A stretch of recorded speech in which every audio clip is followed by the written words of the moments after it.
तो निष्पाप विद्यार्थ्यावर झालेला लाठीचार्ज जगात सर्वात मोठी असणारी लोकशाही भारतात आणि ह्या लोकशाहीचा खून करतायत मोदी आणि शहा। त्यामुळं देशातल्या सर्व जनतेने ठरवलेलं आहे 2029ला मोदीची हकालपट्टी आणि देश वाचवायचा, तर लोकशाही वाचल। नाही तर मोदी जर 2029च्या पुढे आले तर देश एकदम अराजकता माजल आणि भारतात नेपाळ होईल। नेपाळमध्ये जे झालं क्रांती, सगळं विद्यार्थ्यांनी तरुणांनी जे हातात घेतलं सगळं नेपाळ राज्य, ते भारतात होईल।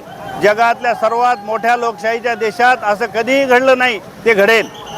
त्या मोर्चा काढलेला आहे। दिल्ली सरकार एकदम झोपीचं सोंग घेतलेलं आहे।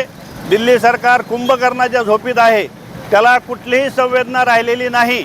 कुठलाही अत्याचार अन्याय करण्याचा त्यांचा धंदा झालेला आहे आणि त्यांना माहीत आहे पैशावर सगळं होतं आहे। प्रत्येक विरोधी पक्षातल्या खासदाराला आमदाराला पैशात विकत घेऊन दिल्ली सरकार वाचवण्याच्या प्रयत्नात आहे।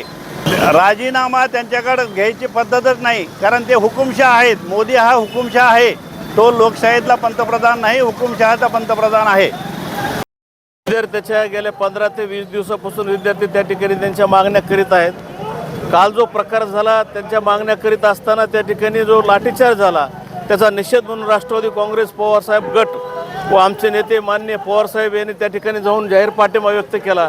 हा सर्व पक्ष या ठिकाणी मोर्चा आयोजित केला। या मोर्चाला माझा पाठिंबा आहे आणि जे काही विद्यार्थ्यावर लाठीचार्ज झाला याचा निषेध मी या ठिकाणी जाहीर निषेध करतो, कारण ही चांगली गोष्ट नाही। एखादा विद्यार्थी जर एखादा नुकसान होत असेल विद्यार्थ्याचं, त्या ठिकाणी जर रस्त्यावर येत असेल तर समाजाने त्या ठिकाणी बैठकीतून मार्ग निघला पाहिजे।